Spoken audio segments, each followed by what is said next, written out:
첫 번째 대입제도에 대해서 이제 변화된 내용을 말씀을 드리고요.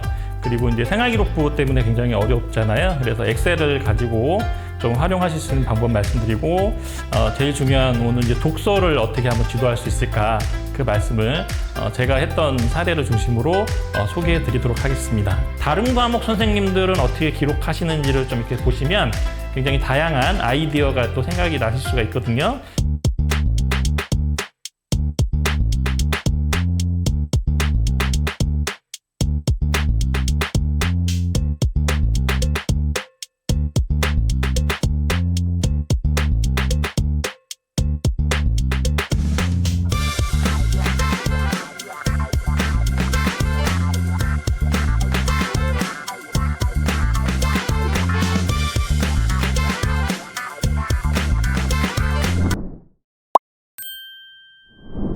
안녕하세요. 티타임의 마스터 친절한 동준씨, 오늘도 여러분들께 인사를 드립니다. 네, 역시나 우리 제레드쌤 또 오셔서 저희와 함께 하는 게 너무 즐겁다고 해주시네요. 너무 감사드립니다, 매번. 자, 그리고 우리 YKS님이 독서탐구 바이블 무척 기대됩니다. 샘플로도 이렇게 봤는데 너무 좋은 내용인 것 같아서 학생들을 더 잘 지도할 수 있을 것 같습니다 라고 해주셨는데, 드디어 실물로 이렇게 만나 뵙게 됐습니다. 독서탐구 바이블. 페이지가 거의 900페이지에 가깝게 엄청나게 두꺼운 도서인데, 우리 선생님들, 학생 모두를 위한 독서탐구 활동, 학생부 활용 비법이 여기에 담겨져 있습니다. 인문, 사회, 자연공학, 의학, 예체능, 교육 계열로 총 7가지 계열로 나누어져 있고, 그리고 네, 공학 계열 이렇게 가보시면은 공학 계열마다 뭐 원자력 공학과에 대한 간단한 설명과 책 추천들, 도서들의 어떤 도서들을 읽으면 좋을까에 대한 도서가 쭉 이렇게 담겨져 있습니다. 그리고 이 책의 하이라이트는 바로 탐구활동 활용 사례라고 해서 이제 생기부, 학생부에 적을 수 있는 사례들이 이렇게 또 담겨져 있으니까 요게 아주 유용하지 않을까 생각이 듭니다. 네, 아주 킬링 포인트예요. 거의 추천 도서가 1487권이 들어가 있거든요. 그리고 요 엄청난 책에 또 저자로도 참여해 주신 우리 이남선 선생님을 만나 뵈려고 하는데요. 자, 그러면 이남선 선생님을 박수로 모셔보도록 하겠습니다. 박수 주세요. 네. 예, 안녕하십니까. 이남선입니다. 오늘 또 언제 등장만 하셨다 하면은 너무 많은 자료와 정말 유용한 팁들을 주시니까 저희 선생님들께서 많이 또 기대를 하실 것 같은데, 오늘 좀 전반적인 내용이 좀 어떻게 진행되는지 한번 좀 요약해 주시죠. 첫 번째 대입제도에 대해서 이제 변화된 내용을 말씀을 드리고요. 그리고 이제 생활기록부 때문에 굉장히 어렵잖아요. 그래서 엑셀을 가지고 좀 활용하실 수 있는 방법 말씀드리고, 제일 중요한 오늘 이제 독서를 어떻게 한번 지도할 수 있을까, 그 말씀을 제가 했던 사례를 중심으로 소개해 드리도록 하겠습니다. 예. 이 독서지도 정말 중요한데 막상 어떻게 할까 좀 고민되는 분들께 오늘 아주 좋은 꿀팁들이 들어갈 수 있을 것 같습니다. 자, 오늘 정말 기대되는데요. 본격적으로 티타임 시작합니다.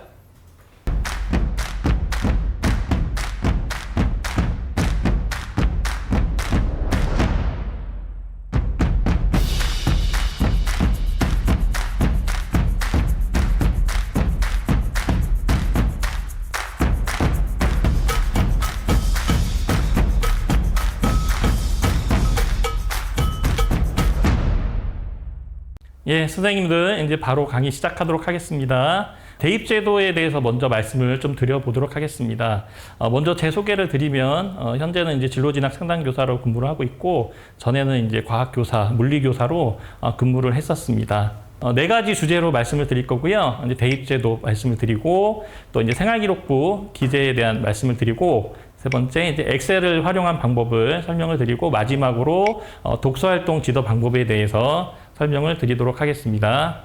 입시 환경이 좀 변하고 있는 것을 먼저 말씀을 드리고요. 지금 이제 여러 가지 학생 수가 줄고 있긴 하지만 오히려 이제 수도권 대학들은 점점 들어가기가 좀 더 어려워지는 상황인 것 같고요. 뭐 예를 들면 지역 대학이 통폐합을 된다든지 좀 졸업생 아이들이 더 이제 지원하는 이제 숫자들이 늘어나고 또 이렇게 정시 모집 인원도 늘어나고요. 특히 인문계열 같은 경우는 취업률에 대한 어떤 이제 아이들의 인식이 좀 차이가 생기면서 아이들 지원하는 어떤 패턴이 좀 변화가 있는 것 같고요. 종합전형 올해 같은 경우는 비교과가 축소가 되면서 자기소개서가 또 표지가 되는 부분들도 아이들이 이제 원서를 쓸 때 어떤 영향을 주지 않을까 생각을 하고요. 그리고 이제 정보에 대한 공개가 이제 굉장히 이제 많아지면서 특히 어디가에 이제 공개되어 있는 입시 결과가 한 4년치가 이제 공개가 되면서 아이들의 원서 쓰는 이제 방향도 점점 더 수도권으로 좀 더 이렇게 좁혀지는 듯한 모습을 볼 수 있을 것 같습니다.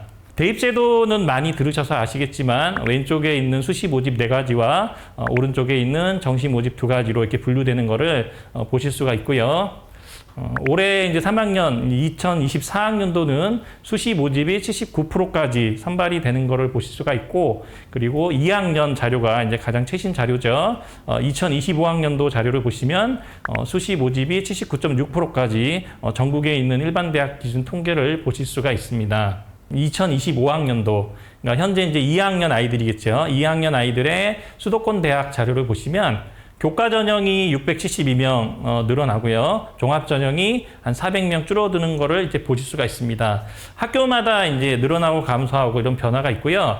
보시면 알겠지만 어떤 대학은 교과 전형이 늘어나면서 종합 전형이 줄어들고 또는 뭐 종합 전형이 증가하면서 교과 전형이 감소하고 이런 이제 패턴들을 보실 수가 있는데 주목하실 부분 많이 아시겠지만 고려대 같은 경우가 교과 전형을 51명 그리고 종합 전형을 263명을 감소시키고 논술 전형을 이렇게 신설한 거를 이제 보실 수가 있죠. 그래서 이제 2022학년도 논술을 잠깐 말씀을 드리면 예시 1번이 이제 고려대고요. 예시 2번이 연세대인데 예시 1번에 있는 이제 고려대를 보시면 논술 전형 100%로 이렇게 선발을 하고 있고요. 올해는 아직 실시하지 않지만 내년부터 고려대가 논술을 실시한다고 이렇게 발표가 되어 있는데 보시면 알겠지만 수능 최저학력 기준이 상당히 높게 형성되어 있는 걸 보실 수 있습니다. 그래서 아무래도 내년에 이제 입시에서는 좀 더 이렇게 수능에 대한 아이들의 어떤 공부하는 양이라든지 관심도가 더 늘어날 것 같고요. 그리고 논술 전형에서도 이제 고려대가 다시 이제 진입을 하면서 좀 더 이렇게 큰 변화가 있을 거라고 생각을 합니다. 아래쪽에 있는 예시 2번의 논술은 연세대학교인데요. 자연계열이 이제 과학을 폐지하고 수학 과목만 중심으로 논술 전형을 실시한다라는 부분이 좀 변화가 있겠습니다. 정시를 잠깐 말씀드리면 올해 3학년의 정시 모집 인원이 가장 많이 뽑는 것 같고요. 내년에 고등학교 2학년 아이들은 서울, 경기, 인천에 있는 수도권 대학의 수능 2주 전형도 700명 정도를 이렇게 감소해서 뽑는 거를 보실 수 있습니다. 그리고 비수도권은 당연히 더 많은 인원을 적게 뽑는 거를 보실 수가 있고요. 전국에 있는 일반 대학을 제가 이제 찾아봤습니다. 찾아봤더니 가장 많이 이제 변화가 있는 학교를 좀 찾아봤는데요. 교과 전형이 가장 많이 늘어난 학교가 3개 학교를 이렇게 보실 수가 있고, 종합 전형이 가장 많이 늘어난 학교를 또 이렇게 3개를 보실 수가 있고, 정시 모집 인원이 수능 2주 전형이죠. 수능 2주 전형이 가장 많이 늘어난 학교도 보실 수가 있는데, 아무래도 이제 수도권에 있는 아이들이 선호하는 대학보다는 어떤 지역에 있는 대학들 위주로 변화가 있는 것을 보실 수가 있습니다. 이 자료는 서울 지역 아이들 선호하는 15개 대학의 자료인데요. 가장 왼쪽에 있는 이제 파란색이 교과 전형 10% 이상 뽑는 걸 보실 수가 있고요. 두 번째 있는 색깔이 이제 학생부 종합 전형으로 가장 많이 또 뽑는 걸 보실 수가 있죠. 그리고 이제 세 번째 이제 회색으로 되어 있는 게 논술 전형인데 서울대를 제외하고 나머지 이제 대학들 아이들이 선호하는 대학들은 논술 전형이 다 들어가 있기 때문에 아무래도 올해보다 더 논술에 대한 아이들의 준비나 어떤 지원하는 성향이 더 늘어나지 않을까 예상을 하고 있습니다. 그리고 이제 수능 2주 전형이 40% 내외로 이렇게 뽑는 거를 보실 수가 있는데 일부 대학은 40%가 되지 않는 것도 이렇게 살펴보실 수가 있습니다. 그리고 가장 오른쪽에 있는 자료는 이제 실기 실적 전형인데요. 수능 2주, 그러니까 수시와 정시를 둘 다 합친 자료입니다. 합친 자료인데 일부 대학은 실기 실적 전형이 굉장히 적게 뽑는 걸 보실 수가 있는데 예체능을 이제 적게 뽑는 게 아니라 수능 위주에서 예를 들면 뭐 수능 성적 60%, 실기 40% 이런 형태로 선발을 하다 보니까 실기 실적 전형에 이제 아이들이 좀 적게 보이고 오히려 수능 위주에서 예체능을 좀 많이 뽑는 대학이 일부 있다라고 보시면 될 것 같습니다. 교과 전형과 종합 전형 간단히 말씀드릴 텐데 교과 전형은 이제 당연히 아시겠지만 내신 성적을 중심으로 뽑는 전형인데 내신만 가지고 선발하는 학생부 100 그리고 일부 대학은 이제 면접을 실시하는 대학이라고 보시면 되고요. 특히 이제 일부 일괄 합산 전형에 보시면 학생부 플러스 서류라는 부분이 있는데 일부 아이들이 선호하는 뭐 경희대, 건국대, 동국대와 같은 학교들이 뭐 내신 성적 70% 그리고 서류 한 30% 내외로 이렇게 선발하는 모습들도 보실 수가 있습니다. 교과 전형의 핵심은 또 이제 수능 최저가 되겠죠. 그래서 수능 최저학력 기준을 이제 맞출 수 있느냐가 이제 핵심이라고 보시면 될 것 같습니다. 2022 결과를 잠깐 이제 보여드리는데요. 이거 대입정보 포털 어디가에 있는 자료를 제가 가지고 왔고요. 잠깐 보시면 이제 이게 2022 수시 모집이고요. 그리고 이 자료가 2023 수시 모집 결과입니다. 다시 한번 보여드리면 2022고요. 그리고 2023을 보실 수가 있는데 패턴을 잠깐 보시면 입시 결과가 이렇게 좀 상승해져 있는 거를 좀 보실 수가 있습니다. 이 자료는 제가 이제 그 고려대 등, 뭐 중앙대 등, 인하대 등 이렇게 썼는데요. 고려대 수준의 학교, 중앙대 수준의 학교, 인하대 수준의 학교 이렇게 이제 보시면 될 것 같고요. 그 학교에 이제 내신이라고 보시면 되죠. 이 오른쪽에 있는 내신이고요. 그리고 그 반영하는 과목이 이제 고려대 수준의 학교는 이제 정교과가 이제 들어가는 거고, 그리고 이제 중앙대급 정도 되면 국영수, 사과가 이제 들어가는 거고요. 계열과 관계없이. 그리고 이제 인하대, 가천대 정도 되면 인문은 국영수사, 자연은 국영수과 이런 이제 패턴이다라고 말씀을 드리고, 그 밑에 이제 수능 최저가 이 정도 내외로 형성이 돼야 되면서 내신은 인문은 뭐 경영, 자연은 컴퓨터 아이들이 선호하는 학과죠. 이런 식으로 제가 좀 이렇게 자료를 만들었고요. 각 학교 선생님들도 아이들이 조금 이제 많이 원서 쓰는 학교를 좀 분석하셔가지고 이런 식으로 이렇게 자료를 만들어서 쓰시면 학생 상담하실 때 많이 도움이 되실 것 같습니다. 학업 역량, 진로 역량, 공동체 역량 해서 건국대부터 몇 개 대학이 이제 공동 연구를 해서 발표한 자료죠. 올해부터 이런 이제 어떤 평가 기준을 가지고 대부분의 대학들이 이제 선발을 하겠다라고 되어 있기 때문에 선생님들 이 자료는 좀 꼭 보시면 좋을 것 같습니다. 교과 전형이 종합 전형처럼 좀 변하고 있다. 무슨 뜻이냐면요. 아까 말씀드린 경희대, 건국대, 동국대 그리고 이제 성균관대는 이제 진로 선택 과목, 그리고 고려대도 20%는 서류, 이런 교과 전형인데도 불구하고 학교 생활기록부에 어떤 서류를 평가하는 대학들이 이렇게 이제 있고요. 앞으로 좀 더 늘어나지 않을까 생각을 하고 또 이제 고교 학점제가 되면 좀 더 이런 대학들이 더 많아지지 않을까 이제 생각을 하고 있습니다. 종합 전형은 잘 아시겠지만 면접이 있는 종합 전형, 그리고 서류만 가지고 뽑는 종합 전형 두 가지가 있죠. 그래서 이제 작년에 중앙대가 다빈치, 탐구형 인재 이렇게 선발을 했었죠. 그래서 이제 다빈치는 면접이 있는 전형, 그리고 탐구형은 이제 면접이 없는 전형, 그리고 작년에는 자기소개서가 이제 포함되어 있었고요. 올해는 좀 명칭이 바뀌었습니다. 다빈치가 이제 면접이 있는 전형이었는데요. CAU 융합형 인재라고 바뀌었고요. 탐구형은 CAU 탐구형 인재 이렇게 이제 명칭이 바뀌어서 올해 선발을 하고 있다. 참고하시면 좋을 것 같습니다. 학업 역량에서 여러 가지 얘기가 있는데요. 탐구력, 맨 밑에 있는 탐구력이라는 부분이 있잖아요. 그 부분을 대학에서 굉장히 강조하는 모습들을 볼 수가 있고요. 그리고 진로 역량에서는 아이들이 어떤 과목을 선택해서 공부했는지 그 부분을 대학에서 굉장히 중요하게 보는 거를 살펴보시면 좋겠고요. 공동체 역량은 이제 잘 아실 것 같고요. 아래쪽에 제가 참고 영상 주소를 넣었는데요. 저 주소는 경희대학교 입학처에서 이제 만든 영상이니까 나중에 한번 참고하시면 좋을 것 같습니다. 성균관대에서 이렇게 발표한 이제 자료고요. 내년 입시에 이런 평가 요소를 가지고 선발을 하겠다라고 강조를 하는데 아무래도 가장 이제 중요한 얘기는 탐구 역량인 것 같습니다. 그러니까 탐구 활동을 잘할 수 있는 학생을 종합전형에서 선호하고 있다라고 이렇게 자꾸 강조를 하는 모습들을 보실 수가 있고요. 정리를 다시 한번 해드리면 서울대, 연대, 고대 그룹은요, 당연히 이제 면접이 포함되어 있고, 뭐 재시문 면접과 같은 좀 까다로운 면접을 실시하는 대학들이고요. 그리고 성균관대, 서강대, 한양대, 이화여대 그룹은 서류 100으로 이렇게 선발을 하는 이런 대학 그룹이었는데 조금 변화가 있습니다. 2학년부터 2학년 한양대학교 이렇게 입시 요강을 살펴보시면 원래 한양대학교는 이제 잘 아시겠지만 수능 최장력 기준을 걸지 않는 대학이었기 때문에 교과 전형의 입시 결과가 상당히 높게 형성이 되었던 대학이었는데 이제 2학년부터는 이제 좀 변화를 줍니다. 보시면 알겠지만 추천형 해가지고 이제 수능 최저가 있죠. 인원 제한도 있고 서류형은 이제 학생부 종합인데 수능 최저가 없는 작년과 같은 전과 같은 형태고 면접형이 또 하나 있습니다. 면접형은 아마 이제 사범 계열에서 일부 학과에서 좀 적은 인원인데 그 아이들은 면접을 좀 실시하는 형태로 뽑겠다고 해서 한양대가 좀 다양한 변화를 주는 모습을 보실 수가 있고요.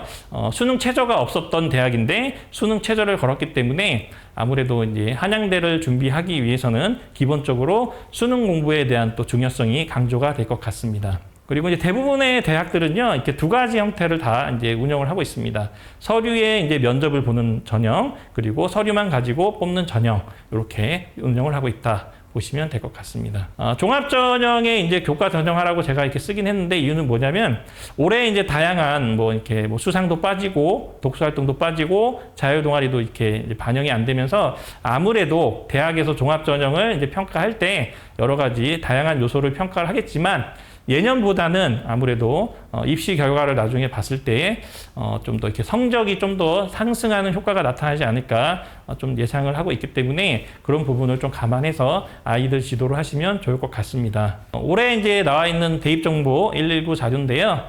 보시면 면접형 서류형을 많이 운영하는 동시에 운영하는 대학들이 점점 더 늘어나고 있다라는 모습을 이제 말씀을 드리겠습니다. 자, 이제 두 번째 주제를 말씀드릴게요. 학생부 변화 또는 뭐 기재 방법에 대해서 말씀을 드리는데 조금 이제 중요한 내용 위주로 간단히 설명을 드리도록 하겠습니다. 당연히 아시는 내용이죠. 2021년도에 굉장히 이제 고등학교 선생님들 너무 힘들어졌죠. 그 이유가 뭐냐면 교과 세특의 모든 교과군에 뭐 교양 과목까지 포함해서 성적 처리가 되지 않는 교양 과목까지도 다 기록을 해라 하면서 교과 세특에 대한 어려움이 이제 올해가 2023년인데 벌써 이제 3년째 어려움이 진행이 되고 있는 모습을 보실 수가 있죠. 그리고 또 하나 힘들어진 게 뭐냐면 이제 개인별 세부 능력 특기사항이라는 이제 영역이 있는데 학생당 500자를 추가로 쓸 수가 있잖아요. 그러면서 결국은 또 이렇게 500자가 늘어나는 어려움을 겪고 있는 것 같습니다. 독서활동이죠. 독서활동이 올해 대입에 이제 미반영이 되죠. 이 부분이 올해부터 반영이 되진 않지만 잘 아시듯이 책을 읽고 발표를 한다든지 토론 활동을 한다든지 이런 내용들을 뭐 교과 세특, 뭐 진로 활동, 동아리 활동, 뭐 그다음에 뭐 학급 활동 여러 가지 영역에 이렇게 아이들이 이제 책을 통해서 했던 활동들을 기록이 가능하면서 많은 학교들이 이거에 대해서 관심을 많이 갖는 것 같고요. 그래서 이제 이런 논의로 인해서 저희도 이제 이 책을 아까 이제 말씀드린 책을 또 이렇게 출간하게 되었습니다. 서울대도 이제 선생님들의 자문을 받아서 여러 가지 보고서를 이렇게 발표를 하죠. 핵심이 뭐냐면 이제 역량을 확인할 수 있는 어떤 기록을 해줬으면 좋겠다. 그러니까 국어 교과에서 이제 알아야 되는 역량, 그리고 수학 교과에서 알아야 되는 역량, 그리고 또 뭐 영어. 그 과목마다 중요한 핵심 역량들이 있잖아요. 그런 역량을 중심으로 좀 기록을 해줘라라고 이렇게 몇 년 전에 보고서가 나왔었죠. 요 자료 많이 이제 아시는 것 같은데 2021년도에 나왔던 자료입니다. 교과 세부 능력 및 특기사항 기재 도움 자료가 2021년도 연초에 이제 나왔었고 요 자료를 열어보면 이렇게 네 가지 형태로 이렇게 자료가 나옵니다. 혹시 이제 처음 보시는 분들이 있다면 앞에 있는 이 자료를 좀 다운 받으셔가지고 이제 살펴보시면 좋을 것 같고요. 교과 세부 능력 특기사항 기재 도움 자료 해가지고 이렇게 설명들이 자세하게 이렇게 나와 있는 거를 보실 수가 있습니다. 그리고 나서 또 이렇게 예체능 어떤 나머지 기술과정 정보 이런 과목들도 어떤 이렇게 참고할 수 있는 자료들이 이제 개발돼서 배포가 되었죠. 선생님들 나중에 한번 살펴보시고요. 이 자료가 이제 가장 최신 자료입니다. 이 특징이 뭐냐면 파란색이 이제 학생의 성취 수준이죠. 그리고 초록색이 수행 과정 및 결과, 그리고 빨간색이 이제 역량, 그리고 검정색이 교사의 총평 이런 식으로 해가지고 이제 그 교과 세특을 어떻게 하면은 좀 잘 기록할 수 있을까 하는 예시를 이렇게 개발이 되어 있습니다. 그래서 본인이 가르치시는 교과 과목에 대한 어떤 자료를 한번 열어보시고 교과 세특 부분을 기록을 했는지를 한번 이렇게 살펴보시면 이런 네 가지 영역을 잘 조합해서 기록할 수도 있고요. 또는 이 네 가지 중에 뭐 한 세 가지를 가지고 이렇게 조합해서 작성할 수도 있는데 가장 중요한 얘기는 대학에서도 이제 말하는 거긴 한데 학생에 대한 개별화된 기록을 자꾸 강조하는 것 같습니다. 그래서 이제 개별화된 기록을 이제 적기 위해서는 학생이 수업 시간에 어떻게 수행하고 어떻게 이제 수행 과정하는 모습들을 잘 관찰해서 그거를 어떻게 기록을 할까. 그러니까 수행 과정 및 결과를 초록색 부분이죠. 지금 보시면 초록색 부분을 어떻게 기록을 할까. 이런 부분에 대한 이제 고민을 해서 좀 하라는 얘기고요. 잘 보시면 알겠지만 예시가 굉장히 잘 만들어져 있어요. 선생님들 이렇게 예시문처럼 다 적으시게 되면 쓰러지십니다. 이런 식으로 이렇게 기록한 방향도 나쁘진 않겠구나라는 거 이렇게 보시면 좋고요. 근데 제가 이제 추천드리는 거는 선생님들이 가르치시는 교과나 어떤 과목도 당연히 보셔야겠지만 다른 과목 선생님들은 어떻게 기록하시는지를 좀 이렇게 보시면 굉장히 다양한 아이디어가 또 생각이 나실 수가 있거든요. 그래서 한번 보시라고 제가 가지고 왔고요. 반드시 이렇게 적으라고 한 건 아닙니다. 이 도움자료 앞에 보면 설명문이 있는데 그거를 이렇게 주의사항을 좀 읽어보시고 한번 참고하시면 좋을 것 같습니다. 그리고 이제 학생부의 개별화 또는 활동의 확장과 심화 이런 얘기들이 이제 좀 강조가 되는 것 같고요. 전국 진학지도 협의회 이제 수시 발악이 2차 연수에 제가 또 강의를 들었었는데 거기서 이때 강의하신 또 선생님께서 이런 얘기들을 또 강조하셨어요. 1학년 때는 아이들의 어떤 관심에 대한 탐색이 중요하고 2학년 때 올라가서는 본인의 이제 어떤 계열이나 관심 분야가 좀 더 좁혀지겠잖아요. 그러면서 자기 이제 지식을 확장하는 거죠. 예를 들어 뭐 인문계열 같으면 사회 과목을 좀 더 많이 공부하면서 지식을 확장하고 자연계열 쪽이라면은 과학 과목이나 수학 과목을 더 많이 공부하면서 지식을 확장해 나가고 나중에 3학년이 됐을 때는 이제 본인의 어떤 진로나 어떤 계열 어떤 학과에 대한 걸 깊이 있는 탐구나 어떤 응용들이 중요하지 않을까 그런 이제 얘기가 있고요. 결국은 수업 또는 학교 프로그램을 참여한 다음에 어떤 탐색을 한다든지 아이가 고민한다든지 또는 뭐 독서 활동을 한다든지 실험이나 어떤 그런 등의 탐구 활동을 통해서 본인의 어떤 진로를 탐색해 나가는 모습을 관찰해서 잘 기록해주면 좋겠다라는 뜻인데 굉장히 어려운 얘기죠. 그리고 이제 한국교육과정평가원에서 지속적으로 연구 보고서가 이렇게 올라옵니다. 올해 이제 7월 31일자로 이렇게 올라온 보고서인데 생활기록부에 대한 어떤 이렇게 개선해 나가면 좋겠다라는 보고서거든요. 그래서 제가 그 부분을 읽어봤는데 그 중에 나와 있는 이제 좀 선생님들이 볼만한 자료를 캡처한 내용입니다. 지금 뭐 자율활동, 뭐 동아리활동, 봉사활동, 진로활동 이렇게 이제 다양한 활동들이 있는데 거기에서 어떤 미래 역량 또는 뭐 인공지능 이런 키워드들에 대한 어떤 강조가 좀 보이는 것 같고요. 그리고 예를 들면 뭐 진로 탐구 활동이라든지 뭐 경제 금융, 뭐 민주 시민 통일, 글로벌 역량 이런 어떤 단어들이 좀 자꾸 등장하는 걸 볼 수가 있습니다. 그래서 저런 어떤 주제를 중심으로 아이들을 이렇게 프로그램을 좀 더 확장해 나가면 좋지 않을까 해서 가져온 거고요. 저 보고서를 한번 다운 받으셔가지고 읽어보시면 좋을 것 같습니다. 그리고 이제 자기소개서가 올해 이제 없잖아요. 원래 자기소개서의 이제 장점은 아이들이 내가 왜 그걸 하게 됐는지 동기라든지 그리고 그런 활동을 통해서 어떤 변화된 모습들이 있었다라고 아이들이 자기소개서를 통해서 표현을 했었는데 올해부터 이제 그런 부분이 이제 어렵죠. 왜냐면 자기소개서가 폐지가 됐기 때문에. 그래서 선생님들 아이들 이제 발표나 이런 걸 시키실 때 어떤 과정이나 결과만 시키지 마시고 제일 처음에는 동기를 먼저 이제 발표를 시키시면 좋을 것 같습니다.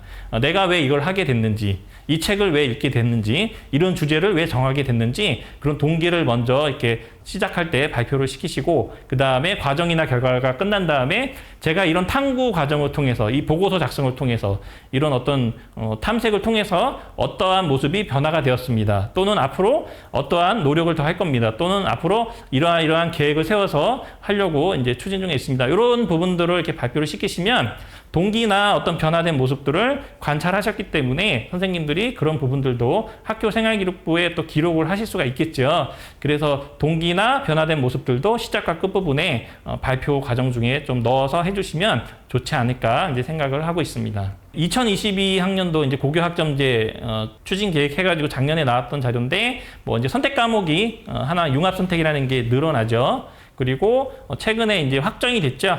최근에 이제 중학교 2학년부터는 고등학교 1학년 공통 과목만 등급제가 이제 확정이 되었다라고 발표가 됐고요. 그리고 이제 교육 과정을 보시면 사회나 이제 과학 부분에 사회는 현재 이제 일반 선택이 9개 과목이고, 과학 같은 경우는 이제 일반 선택이 4과목이죠. 물화생지 1 4과목, 그리고 2과목 진로 선택 과목이 4과목인데, 2022 개정 교육과정을 보시면 사회도 4과목, 그리고 과학도 4과목으로 이렇게 좀 통일되어 있는 모습이 보입니다. 아마 수능하고도 연결이 되지 않을까 좀 예상은 하고 있는데, 아직 발표가 안 돼서 좀 기다려 보면 아마 8월 말까지 이제 발표가 된다고 돼 있잖아요.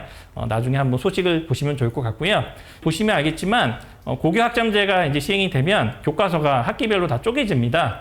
그래서 한 학생이 1학년 때 1학기에 공통국어 1을 배우고 2학기 때 공통국어 2를 배웁니다. 그 얘기가 뭐냐면, 지금 현재는 학생당 1, 2학기 합쳐서 500자였지만 이제 2025년도 이제 입학생부터는 이제 1학년에 국어가 이제 1학기에 500자, 2학기 때 500자가 되기 때문에 이제 교과 세특이 2배가 되죠. 굉장히 이제 어려워지죠. 그래서 결국은 이제 계산을 해보면 교과 세특이 1학년에 이제 최대치가 거의 2배가 되는 모습을 볼 수가 있고요. 지금도 굉장히 그 교과 세특 때문에 굉장히 고생을 하시는데, 그때 가면 더 많은 이제 힘들어지는 모습을 보실 수가 있고, 그러면 도대체 그 아이들의 뭐 한 학생당 1년 동안 1000자를 기록을 하셔야 되는 상황이 되는데, 대학이나 또는 여러 가지 이제 진로 진학 잡지 뭐 이런 데서도 최상위 학생은 결국은 수업을 들었을 때 호기심이 이제 생기고, 호기심을 가지고 탐구 활동을 하고, 또 이제 호기심이 생겨서 심화 탐구 활동을 하는 이런 학생이라고 강조를 하는 것 같죠. 그래서 결국은 탐구 활동이 중요하다, 탐구 활동이 중요하다, 그 얘기인 것 같습니다. 그래서 이제 그 학생부 종합전형의 흐름은 이제 비교과가 거의 이제 축소가 되면서 결국은 교과 세특으로 가는 것 같습니다. 그래서 교과 세특의 양도 이제 2025년부터는 1학년이 거의 2배가 되면서 종합전형은 거의 이제 교과 세특 중심으로 변화가 일어나지 않을까 생각을 하고 있고요. 선생님들 그럼 도대체 교과 세특에 무엇을 기록할까 고민이 많으시죠? 그래서 이제 보시면 알겠지만 교과 세특 이제 탐구 주제 바이블이라는 책이 몇 년 전에 이제 출간이 됐는데, 여기에 보시면 이제 계열별로 이제 국어, 수학, 영어, 사회, 과학에 대한 어떤 탐구 주제가 나와 있고요. 7권을 합치면 4,000개 이상의 탐구 주제가 나와 있기 때문에 이런 것들을 활용해서 아이들 지도가 또 이렇게 가능하시겠죠.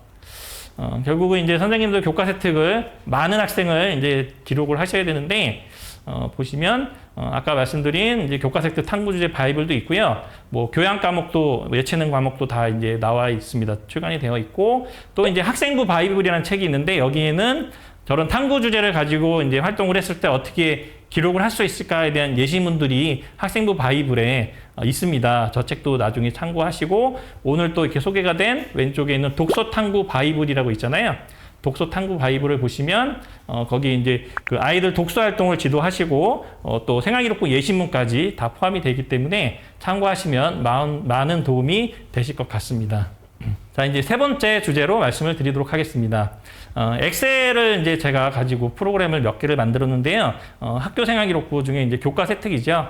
그래서 이제 교과 세특을 이제 어떻게 하면 좀 더 쉽게 기록할 수 있을까 해서 제가 만든 프로그램이고, 저도 이제 진로진학 상담교사 하기 전에 물리교사였기 때문에 보통 기본적으로 3과목, 많은 때는 4과목을 가르쳤어요. 그래서 아이들 이제 교과 세특을 이제 적기가 너무 힘들어서 그때는 이제 제가 대략적으로 만들어서 썼던 프로그램인데, 제가 이제 그 후에 선생님들하고 좀 공유해서 쓰기 위해서 좀 더 다듬어서 만들었던 프로그램이고요. 뭐 학생부를 좀 개별화시키고 선생님들 차이를 좀 이제 줄이고 또 아이들의 진로를 참고하면서 적게 하기 위해서 만들었던 프로그램입니다. 이게 이제 설명서가 되겠고요. 시트입니다. 엑셀 시트. 그리고 이제 보시면 이런 형태로 메뉴가 이제 되어 있습니다.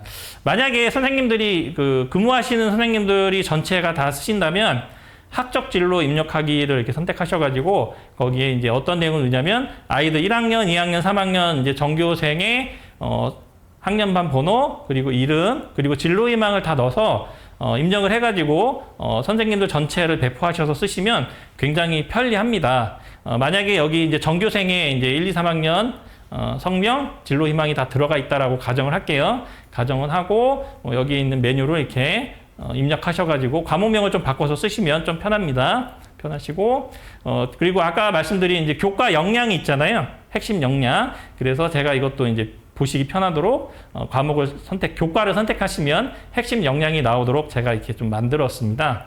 그리고 이제 수업 활동 주제라는 건 뭐냐면 선생님들 이제 교과 세특 쓰실 때 문장이 여러 개가 들어갈 거 아닙니까? 여러 가지 몇 개의 문장이 들어갈 텐데 보통은 비슷한 활동을 중심으로 문장을 이제 아이들마다 개별화시켜서 만드실 텐데 그 머릿말에 해당이 됩니다.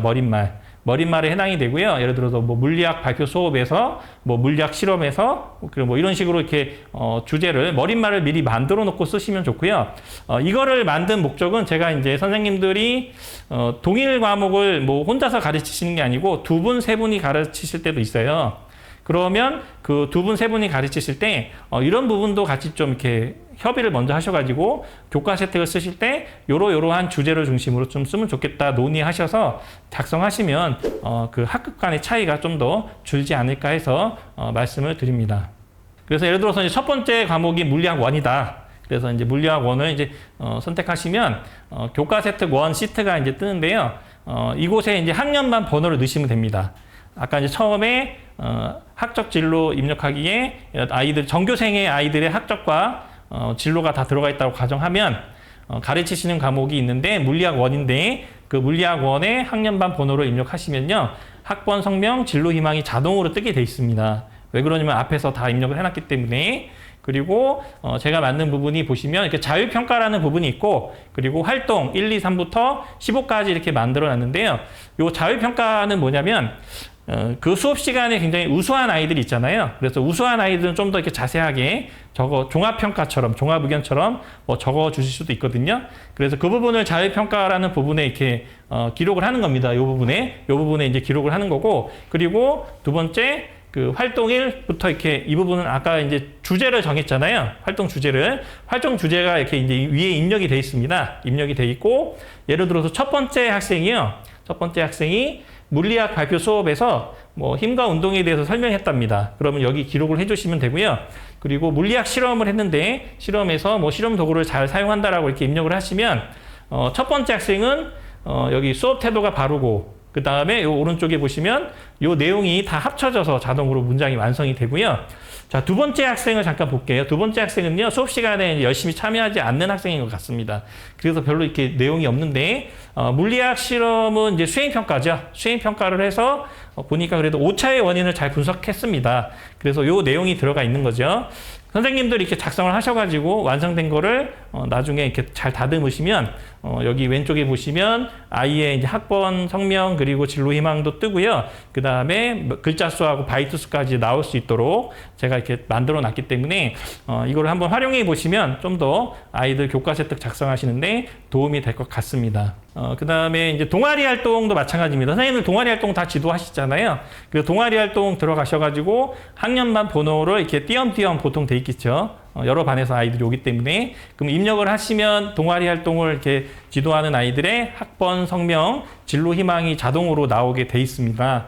그리고 마찬가지로 여기 그 동아리 1, 2, 1부터 이 부분은 보통 이제 그 동아리 활동 지도는 연초에 연관계획서를 작성하시는데 연관계획서에 있는 내용을 위에 적어주시면 좋아요. 위에 적어주시고 그리고 그걸 중심으로 평가를 하는데 동아리 활동 이제 진행하시면서 임장지도 하시면서 아이들 관찰하신 내용을 그때그때 적어 놓는 겁니다. 나중에 적지 말고. 그래서 들어가서 이제 아이들 발표하는 거나 활동하는 걸 보셨을 때 그 시간에 굉장히 눈에 띄는 아이들 있잖아요. 그런 아이들을 이렇게 적어 놓는 거죠. 적어 놓고 보니까 첫 번째 학생은 이제 동아리 부장으로 이렇게 굉장히 우수하게 열심히 했다라고 적어 주시고 그리고 동아리 발표에서 어떻게 했고 토론 활동에서 어떻게 했다고 적어 뒀더니 굉장히 많은 내용이 들어가 있죠. 두 번째 학생은 보니까 뭐 동아리 주제 발표 활동은 하지 않았습니다. 하지 않고 토론 활동만 이제 했나 봅니다. 그래서 이 내용만 들어가겠죠. 그래서 나중에 이 문장이 합쳐진 걸 잠깐 보시면 자, 이렇게 완성이 된 걸 보실 수가 있죠.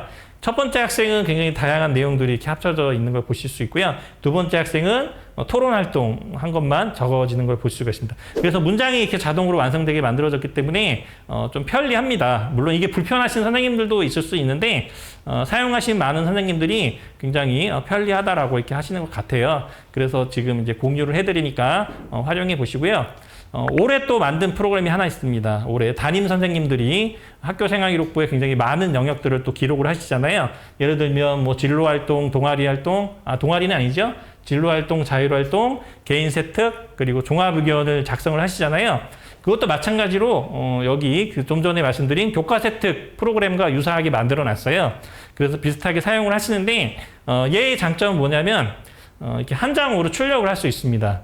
선생님들 이제 그 생활기록부 출력해가지고 점검하실 때 인쇄를 하시면 너무 많은 영역들이 나와서 보시기가 불편하실 수도 있는데 얘는 딱 그 학생 그 진로, 자율, 그다음에 개인 세특, 종합 의견만 나올 수 있도록 이렇게 출력이 되게끔 했거든요. 그래서 이거를 이제 아이별로 출력해가지고 이걸 가지고 확인을 하셔도 되고요.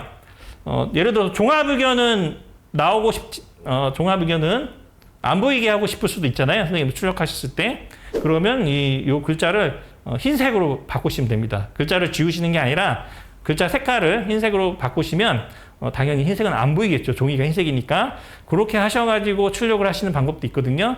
요즘 이제 생활기록부를 굉장히 열심히 힘들게 쓰셨는데 학년이 올라가가지고 뭐 예를 들어서 제게 아닌데요? 막 이런다던가. 그럼 굉장히 난감하죠.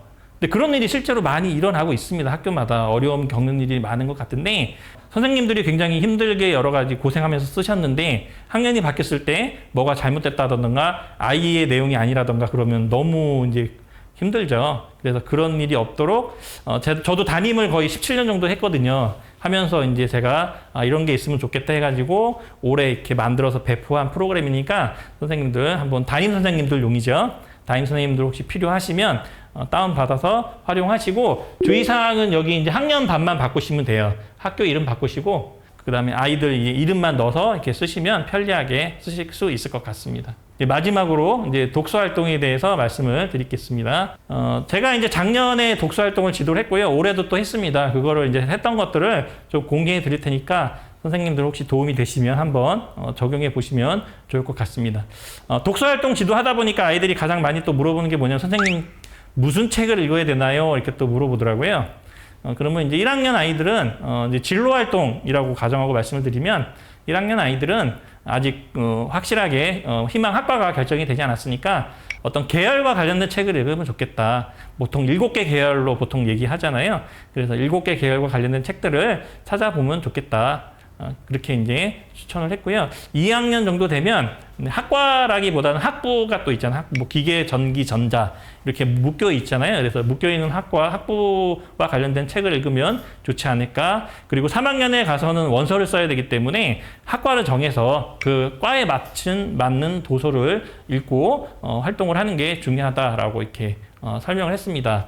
그리고 또 하나가 뭐냐면 이제 독서 활동을 지도하다 보니까 아이들마다 수준의 또 차이가 있겠죠. 보통은 이제 수업을 열심히 교과 수업을 열심히 듣고 또 뭐 진로 특강을 열심히 듣고 뭐 동아리 활동을 열심히 하다가 뭐 궁금한 게 생겼어요. 그러면 이제 궁금한 게 생기면 교과서에 있는 뭐 수업 시간에 들은 내용을 들었을 때 궁금한 게 생기면 그거와 관련된 이제 책을 A라는 책을 하나 찾아서 이렇게 읽겠죠. 읽고 좀 더 이렇게 심화 활동을 할 수가 있는 또 뭐 탐구 활동도 가능하고요. 그런 방법이 있고 그 다음에 또 할 수 있는 게 뭐냐면 A라는 책은 어떤 한 사람이 쓴 거잖아요.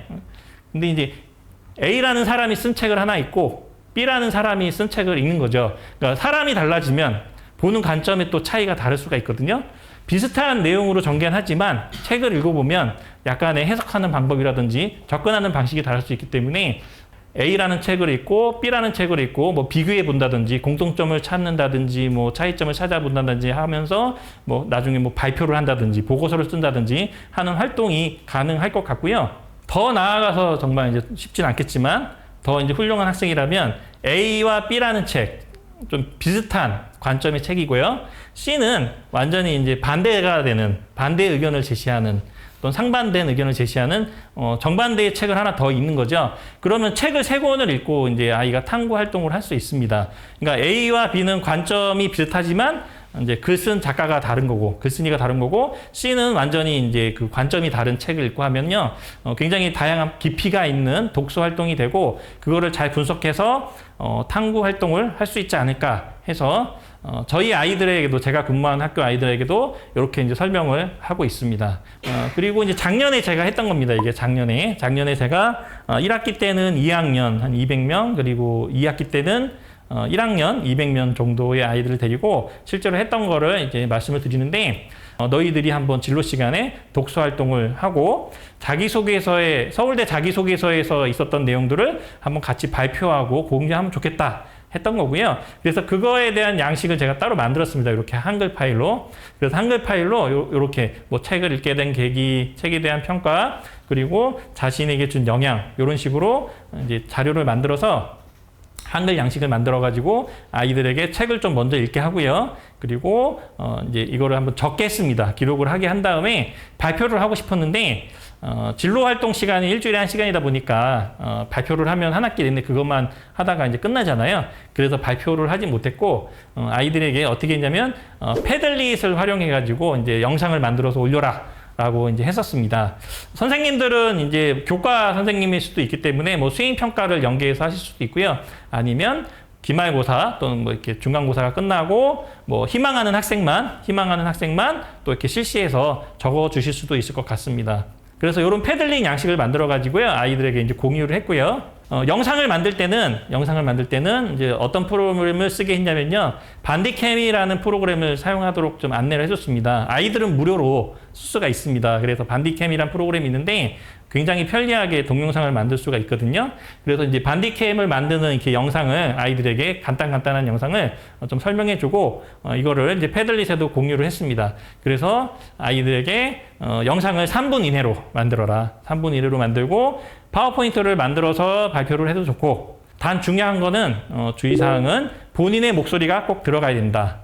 처음에 이걸 안 했더니 이제 요즘 좋은 거 많잖아요. 그래가지고 본인의 목소리가 들어가지 않고 자동으로 만들어지는 음성을 넣는 친구들이 있더라고요. 그건 안 된다. 반드시 본인의 목소리가 들어가게끔 해서 영상을 3분 이내로 만들어서 이렇게 탑재해라 라고 했었어요. 그래서 아이들이 이렇게 한 이제 화면이 될 것 같고요. 잘 하더라고요. 그리고 이제 수업 시간에는 여기서 이제 아주 잘한 학생들 걸 몇 개 뽑아서 보여주고 또 이렇게 시간이 되는 또 반은 뭐 한두 명 나와서 또 발표를 시키기도 하고 했는데 아이들이 굉장히 좋아하더라고요. 아이들은 잘합니다. 시키면. 아이들은 뭐 되게 어려워하진 않고요. 이게 좀 자세하게 방법을 알려주니까 잘 하는데 가장 힘든 건 저였습니다. 왜 제가 이제 가장 힘들었냐면 기록을 해줘야 되잖아요. 기록을 해야 되는데 이렇게 영상을 다 보면서 제가 아이들을 그 내용을 쓰기가 너무 힘들어서 이 작업이 끝난 다음에 컴퓨터실에 이제 데리고 가가지고 구글 폼을 만들어서 다시 최종 소감문을 한 번 더 받았습니다. 컴퓨터실에서. 그래서 뭐 진로 희망, 뭐 희망학과, 뭐 진로 도서, 저작, 그리고 이제 배우고 느낀 점 이런 것들을 적게 해가지고요. 이걸 가지고 이제 영상을 좀 참고해가지고 나중에 생활기록부 이제 진로 활동에 뭐 한 200자에서 250자 정도 만들어서 했는데 이거를 이제 제가 작년에 2학년, 1학년을 다 했기 때문에 400명 정도를 했거든요. 굉장히 후회를 많이 했습니다. 왜냐면은 이거 하는데 시간이 너무 많이 걸리더라고요. 그래서 다음부터는 하지 말아야겠다 생각을 했지만 사람이 또 이렇게 해가 바뀌면 또 까먹나 봅니다. 그래서 올해도 또 이렇게 했는데 올해는 좀 방법을 바꿨습니다. 올해는 방법을 바꿨는데 어떻게 했냐면 패들릿을 2개의 폼을 만들어 가지고요. 하나는 한글 파일을 올리겠습니다. 한글 파일에는요. 아예 원고를 쓰게 했습니다. 발표 원고를 쓰게 했고요. 그리고 두 번째는 PPT, 파워포인트, PPT 파일 올려라, 패들릿에. 이렇게 했습니다. 그리고 실제로 수업 시간에 발표를 시켰고요.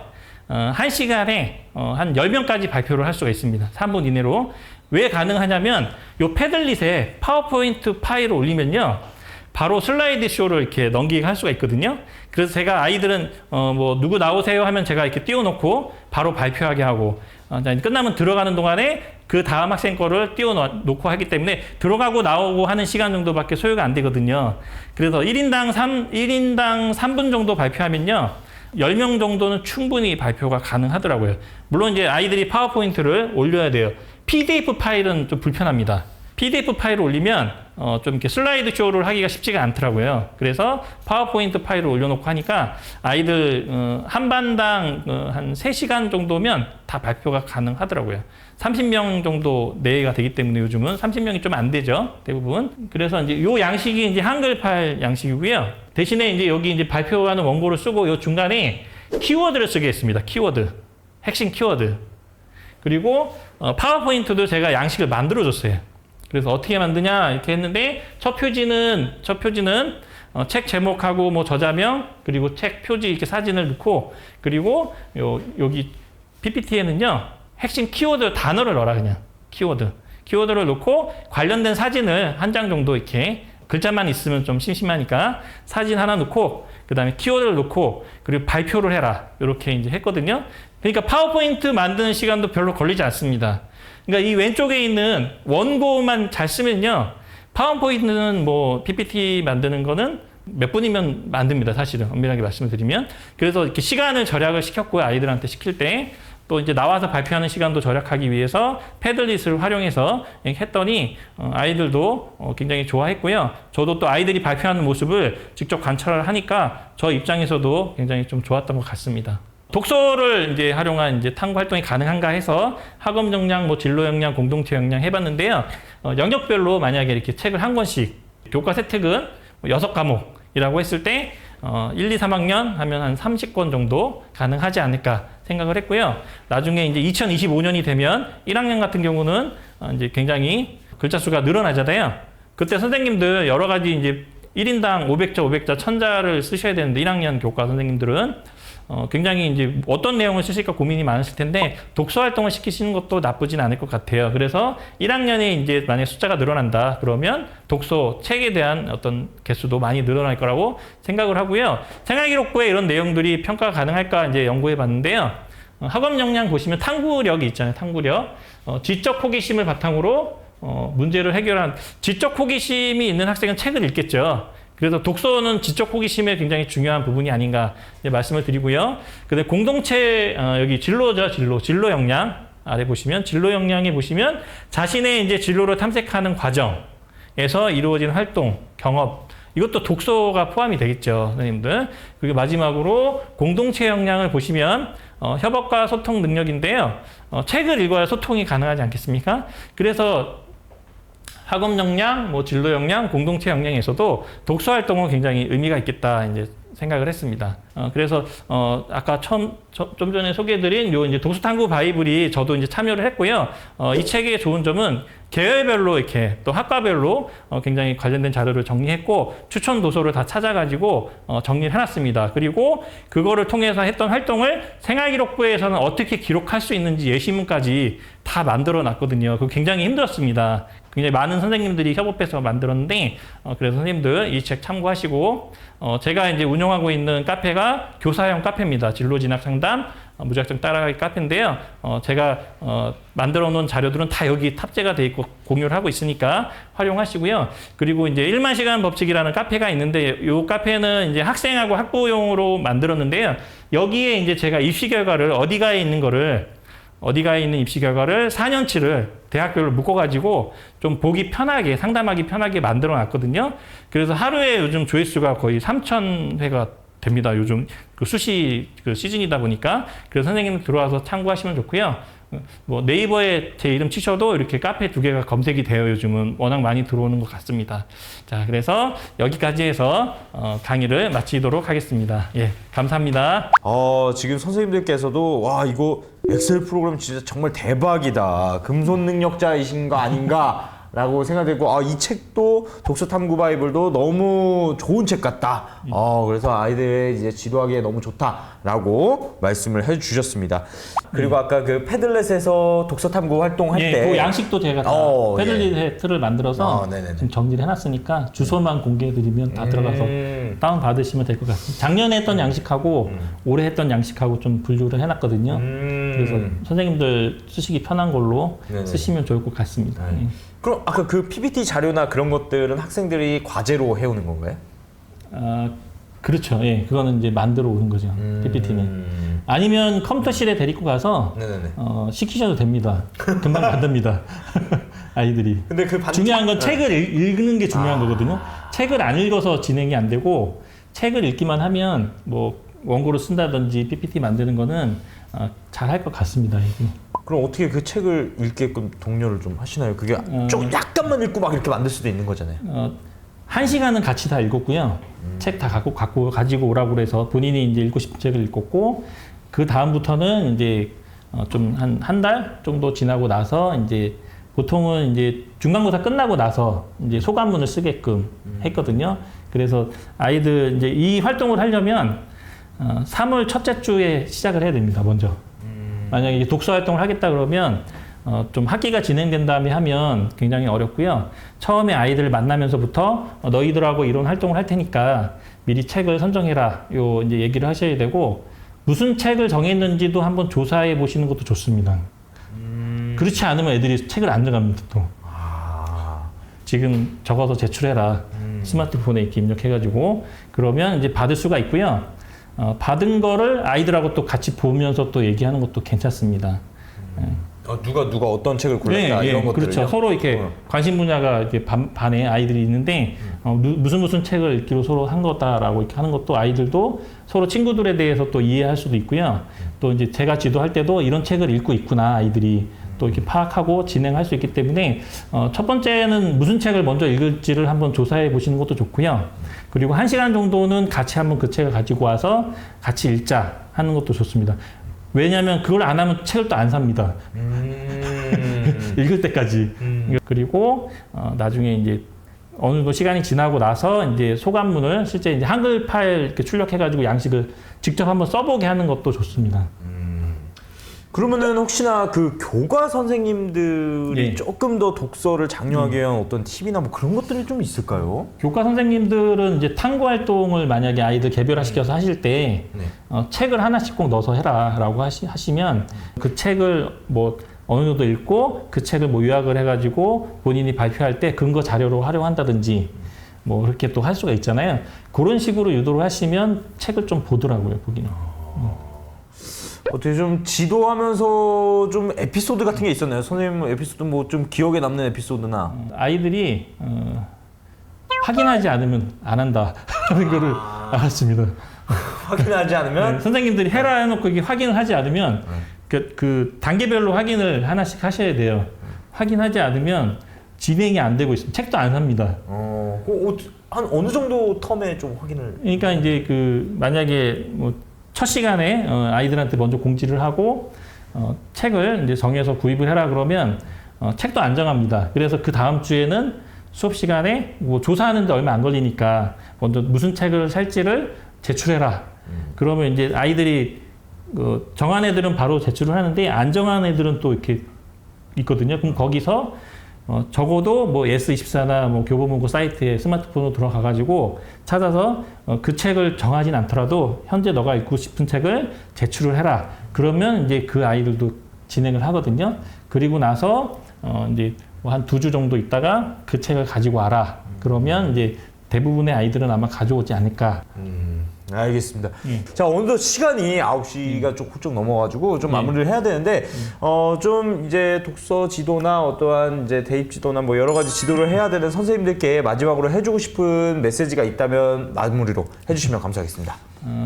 요즘 굉장히 그 진학 지도 하시는 것도 힘드실 것 같고 또 교과 지도 하시는 것도 만만치 않으실 것 같은데 제가 생각했을 때는 건강이 제일 중요하지 않으실까 생각을 합니다. 그래서 이제 새 학기가 됐으니까 건강하게 힘내시고 절대 아프지 마시고 좀 힘내서 새 학기를 좀 보내시면 좋을 것 같습니다. 예. 네, 지금까지 이남설 선생님이었습니다. 감사합니다. 감사합니다.